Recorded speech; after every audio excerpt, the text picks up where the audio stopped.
नमस्कार। कभी सोचा है हमारे चारों ओर जो कुछ भी है वो हिलता क्यों है? या कोई चलती हुई चीज रुकती क्यों है?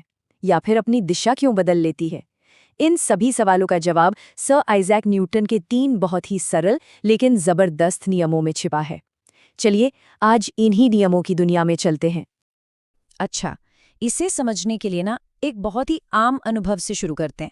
सबने महसूस किया होगा कि जब एक चलती हुई बस में अचानक ब्रेक लगता है तो हम सब आगे की तरफ क्यों झुक जाते हैं। इस एक सवाल का जवाब ही न्यूटन के पहले नियम का दरवाजा खोलता है। तो उस सवाल का जवाब हमें मिलता है न्यूटन के पहले नियम से, जिसे जड़त्व का नियम यानी लॉ ऑफ इनर्शिया भी कहते हैं। ये नियम असल में चीज़ों की एक आदत के बारे में बताता है, अपनी मौजूदा हालत को बनाए रखने की आदत, चाहे वो रुकी हुई हो या चल रही हो। तो ये नियम कहता क्या है? हिसाब बहुत सीधा है। अगर कोई चीज़ रुकी है तो वो रुकी ही रहना चाहेगी, और अगर कोई चीज़ चल रही है तो वो उसी रफ्तार और उसी दिशा में चलते ही रहना चाहेगी, जब तक कि कोई बाहरी ताकत जैसे कोई धक्का या घर्षण उसे ऐसा करने से रोक ना दे। और इसी गुण को, इसी आदत को विज्ञान की भाषा में कहते हैं जड़त्व या इनर्शिया। ये अपनी गति की स्थिति में किसी भी बदलाव का विरोध करती है। जो रुका है वो रुका रहना चाहता है और जो चल रहा है वो चलते रहना चाहता है। तो लीजिए, मिल गया हमारे पहले सवाल का जवाब। जब बस अचानक रुकती है तो बस तो रुक जाती है, पर हमारा शरीर अपनी चलते रहने की आदत यानी जड़त्व के कारण आगे बढ़ता रहता है, और इसीलिए हमें वो आगे की तरफ झटका महसूस होता है।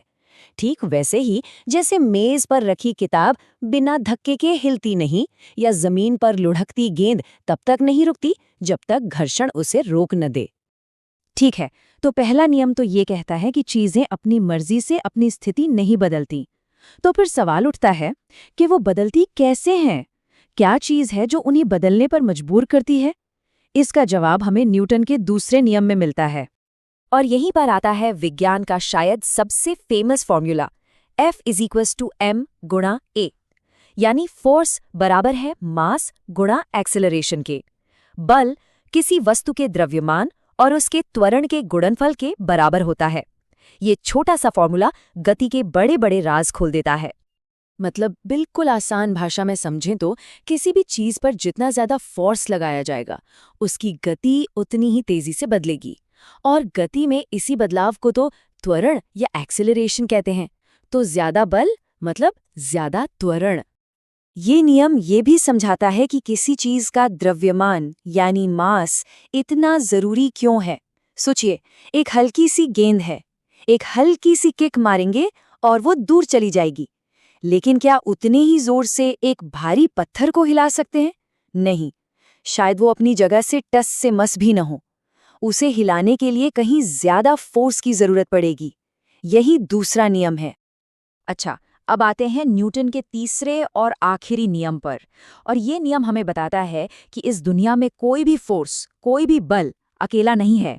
हर बल का एक साथी होता है और वो हमेशा जोड़ों में काम करते हैं। नियम सुनने में बहुत सीधा है। हर क्रिया की एक बराबर और उल्टी दिशा में प्रतिक्रिया होती है। इसका मतलब ये है कि जब भी कोई एक चीज दूसरी चीज पर बल लगाती है तो दूसरी चीज भी पहली वाली पर ठीक उसी वक्त उतना ही बल लेकिन उल्टी दिशा में लगाती है। मतलब जब भी हम किसी चीज को धक्का देते हैं तो वो चीज भी हमें ठीक उसी वक्त उतना ही धक्का वापस देती है। ये एक तरह का लेन देन है। फोर्स हमेशा दो तरफा होता है, कभी एक तरफा नहीं। और इसके एग्जाम्पल्स तो हमारे चारों तरफ हैं। जब बंदूक से गोली तेज रफ्तार से आगे निकलती है तो बंदूक पीछे की ओर एक झटका देती है, वही प्रतिक्रिया है। जब कोई नाव से किनारे पर कूदता है तो उसका पैर नाव को पीछे धकेलता है ताकि वो खुद आगे बढ़ सके। यहाँ तक कि जब हम जमीन पर कूदते हैं तो हम जमीन को नीचे की तरफ धकेलते हैं और बदले में जमीन हमें ऊपर की ओर उछालती है। तो हमने तीनों नियमों को एक एक करके तो समझ लिया, पर असली जादू तो तब दिखता है जब हम ये देखते हैं कि ये तीनों एक साथ कैसे काम करते हैं, ये आपस में जुड़े हुए कैसे हैं। देखिए, ये एक कहानी की तरह है। पहला नियम सीन सेट करता है, कोई भी चीज अपनी मर्जी से अपनी हालत नहीं बदलेगी। फिर दूसरा नियम कहानी को आगे बढ़ाता है, उसकी हालत बदलेगी लेकिन सिर्फ एक बाहरी फोर्स की वजह से, और वो बदलाव F=ma के हिसाब से होगा। और आखिर में तीसरा नियम हमें याद दिलाता है, वो फोर्स जो हालत बदल रहा है वो कभी अकेला नहीं है, वो हमेशा एक एक्शन रिएक्शन जोड़े का हिस्सा है। तो ये तीनों नियम मिलकर एक कंप्लीट फ्रेमवर्क, एक पूरा का पूरा ढांचा बनाते हैं जो हमें हमारे यूनिवर्स में मोशन को समझने में मदद करता है। एक रॉकेट के उड़ने से लेकर हमारे पैदल चलने तक हर चीज की वजह इन्हीं नियमों में छुपी है। ये वाकई में एक खूबसूरत और मुकम्मल सिस्टम है।